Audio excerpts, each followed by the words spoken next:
рола ще бъде вече 8.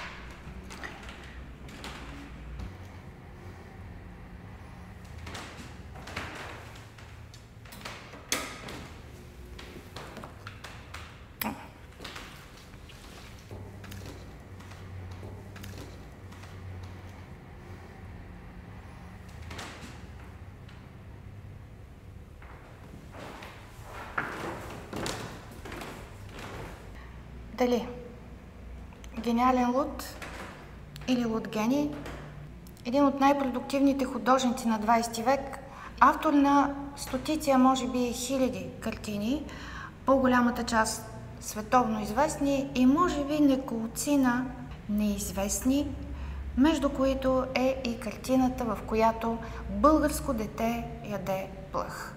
Тази картина е от 1939 година, годината, в която България заявява за пореден път своята прогерманска ориентация и може би поради тази причина се оказва, че тя е едно от нелюбимите лица на Европа.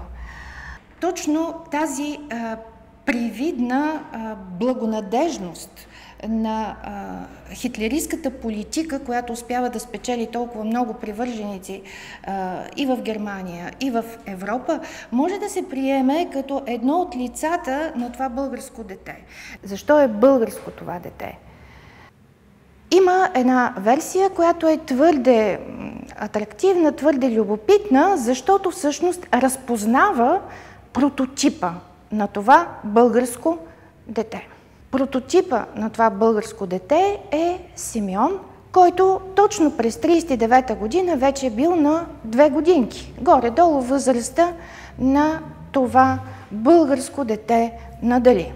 Една подобна версия, която разпознава в образа на това дете престолонаследника Симеон, навярно има своите основания, именно защото българското общество го познава или само като дете, или само като зрял мъж. И цялата тази липсваща част от неговата биография всъщност се оказва много подходяща да бъде запълнена с вторични и трудно доказуеми, както митологизиращи, така и демитологизиращи значения. Това е липсващото поле, в което всеки изследовател или всеки тълковател би могъл да внесе своята собствена проекция. И така битието на Симеон всъщност да се превърне в едно мозаично множество от различни, привнесени допълнително авторови проекции. Ако такива са отпадналите сцени, какъв ли е филма? Момчето, което беше цар. Една единствена прожекция на голям екран на 15 юни, зала 1 на НДК. Билети на касите на НДК и в мрежата на ивенти.